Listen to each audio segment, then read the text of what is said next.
Hey Lorewood Grove, hope this video finds you safe and healthy and well. This is Miss Steiner here to bring you chapter 15 of Oz. So just lean back, relax, and get ready to listen. Chapter 15, The Discovery of Oz the Terrible. The four travelers walked up to the great gate of Emerald City and rang the bell. After ringing several times, it was opened by the same guardian of the gates they had met before. "What, are you back again?" he asked in surprise. "Do you not see us?" answered the Scarecrow. "But I thought you had gone to visit the Wicked Witch of the West." "We did visit her," said the Scarecrow. "And she let you go again?" asked the man in wonder. "She could not help it, for she is melted," explained the Scarecrow. "Melted? Well, that is good news indeed," said the man. "Who melted her?" "It was Dorothy," said the Lion gravely. "Good gracious!" exclaimed the man, and he bowed very low indeed before her. Then he led them into his little room and locked the spectacles from the great box on all their eyes, just as he had done before.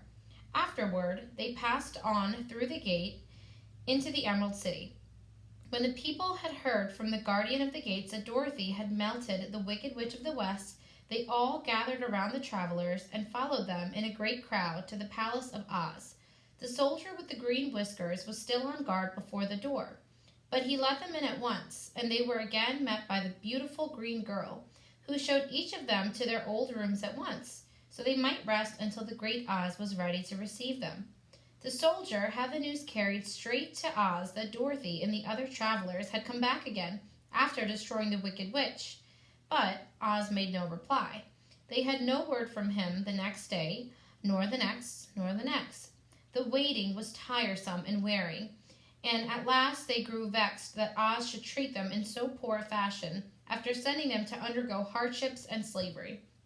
So the Scarecrow at last asked the green girl to take another message to Oz, saying if he did not let them in to see him at once, they would call the winged monkeys to help them and find out whether he kept his promises or not. When the wizard was given this message, he was so frightened that he sent word for them to come to the throne room at 4 minutes after 9 o'clock the next morning. He had once met the winged monkeys in the land of the West, and he did not wish to meet them again. The four travelers passed a sleepless night, each thinking of the gift Oz had promised to bestow on him. Dorothy fell asleep only once, and then she dreamed she was in Kansas, where Aunt Em was telling her how glad she was to have her little girl at home again. Promptly at 9 o'clock the next morning, the green-whiskered soldier came to them, and 4 minutes later they all went into the throne room of the great Oz. Of course, each one of them expected to see the wizard in the shape he had taken before, and all were greatly surprised when they looked about and saw no one at all in the room. They kept close to the door and closer to one another, for the stillness of the empty room was more dreadful than any of the forms they had seen Oz take. Presently they heard a solemn voice that seemed to come from somewhere near the top of the great dome, and it said, "I am Oz, the great and terrible. Why do you seek me?" They looked again in every part of the room, and then, seeing no one, Dorothy asked, "Where are you?" "I am everywhere," answered the voice. "But to the eyes of common mortals, I am invisible. I will now seat myself upon my throne, that you may converse with me."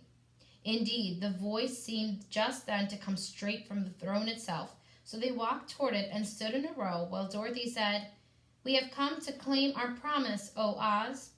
"What promise?" asked Oz.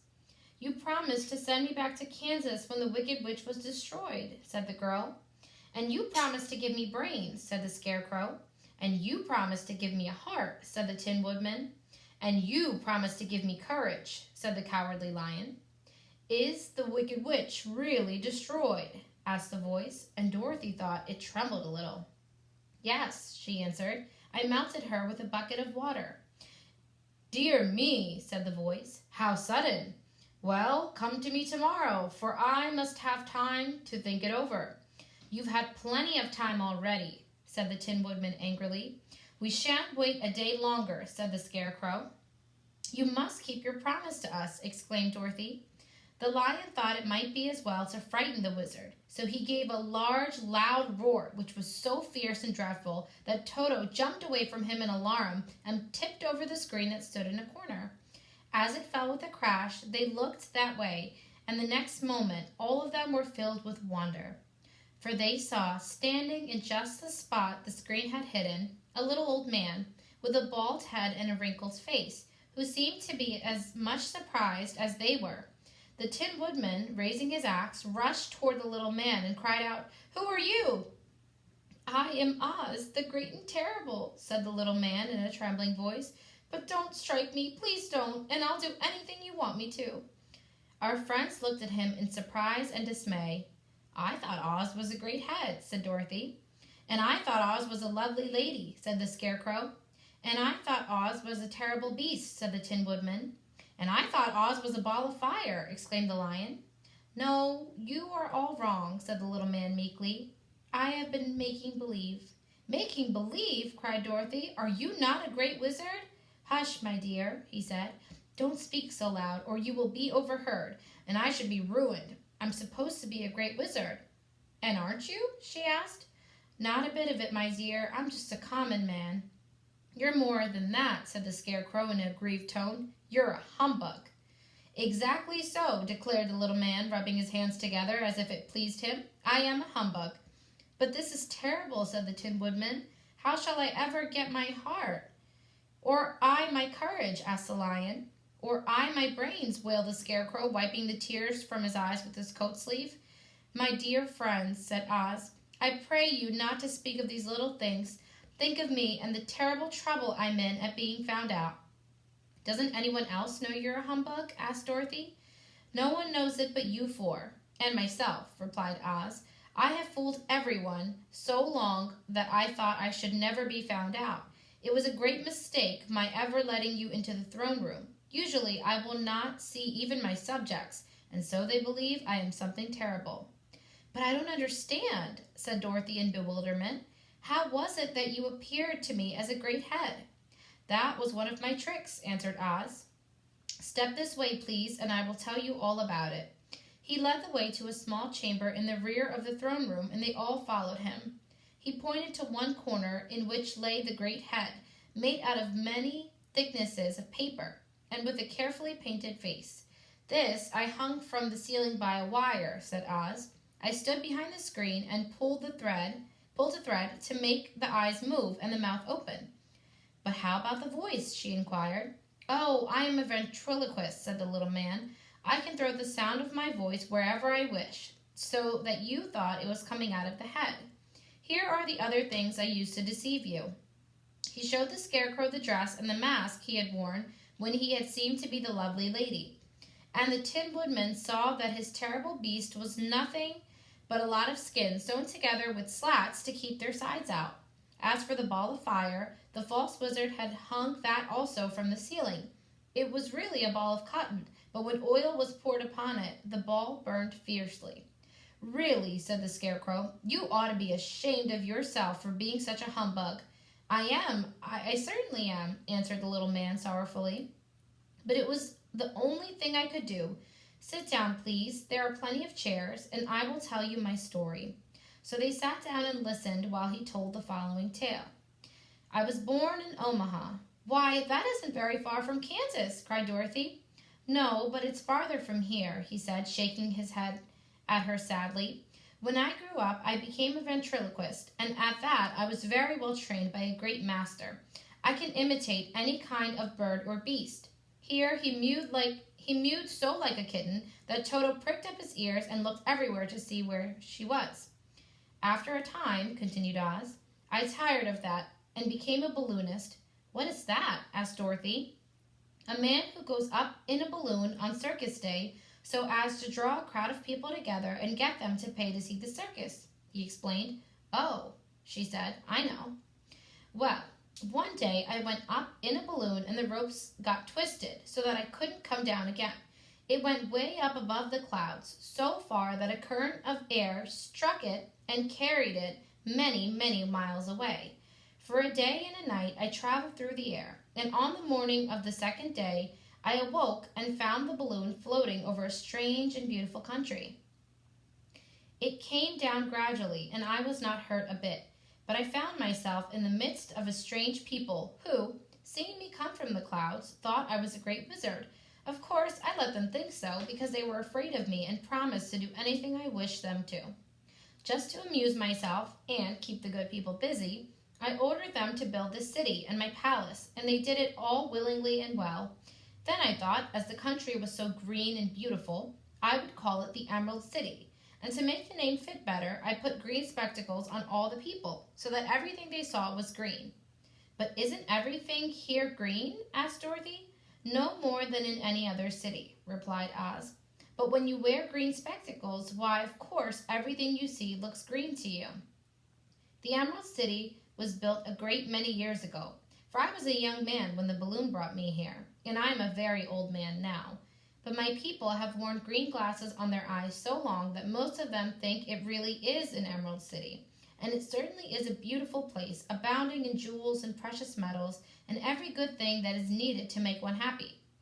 I have been good to the people, and they like me, but ever since this palace was built, I have shut myself up and would not see any of them. One of my greatest fears was the witches. For while I had no magical powers at all, I soon found out that the witches were really able to do wonderful things. There were 4 of them in this country, and they ruled the people who live in the north and south and east and west. Fortunately, the witches of the north and south were good, and I knew they would do me no harm. But the witches of the east and west were terribly wicked, and had they not thought I was more powerful than they themselves, they would surely have destroyed me. As it was, I lived in deadly fear of them for many years, so you can imagine how pleased I was when I heard your house had fallen on the wicked witch of the east. When you came to me, I was willing to promise anything if you would only do away with the other witch, but now that you have melted her, I am ashamed to say that I cannot keep my promises. I think you are a very bad man, said Dorothy. Oh, no, my dear, I'm really a very good man, but I'm a very bad wizard, I must admit. Can't you give me brains? Asked the Scarecrow. You don't need them. You are learning something every day. A baby has brains, but it doesn't know much. Experience is the only thing that brings knowledge, and the longer you are on Earth, the more experience you are sure to get. That may all be true, said the Scarecrow, but I shall be very unhappy unless you give me brains. The false wizard looked at him carefully.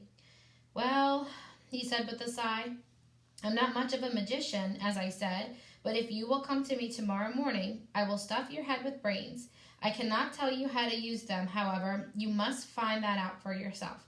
Oh, thank you, cried the Scarecrow. I'll find a way to use them, never fear. But how about my courage? Asked the Lion anxiously. You have plenty of courage, I am sure, answered Oz. All you need is confidence in yourself. There is no living thing that is not afraid when it faces danger. The true courage is facing danger when you are afraid, and that kind of courage you have in plenty. Perhaps I have, but I'm scared just the same, said the Lion. I shall really be very unhappy unless you give me the sort of courage that makes one forget he is afraid. Very well, I will give you that courage tomorrow, replied Oz. How about my heart? Asked the Tin Woodman. Why, as for that, answered Oz, I think you are wrong to want a heart. It makes most people unhappy. If you only knew it, you are in luck not to have a heart. That must be a matter of opinion, said the Tin Woodman. For my part, I will bear all the unhappiness without a murmur if you will give me the heart. Very well, answered Oz meekly. Come to me tomorrow, and you shall have a heart. I have played wizard for so many years that I may as well continue the part a little longer. And now, said Dorothy, how am I to get back to Kansas? We shall have to think about that, replied the little man. Give me 2 or 3 days to consider the matter, and I'll try to find a way to carry you over the desert. In the meantime, you shall all be treated as my guests, and while you live in the palace, my people will wait upon you and obey your slightest wish. There is only one thing I ask in return for my help, such as it is. You must keep my secret and tell no one I am a humbug. They all agreed to say nothing of what they had learned, and went back to their rooms in high spirits. Even Dorothy had hope that the great and terrible humbug, as she called him, would find a way to send her back to Kansas. And if he did, she was willing to forgive him everything. All right, guys, hope you enjoyed chapter 15. Take care.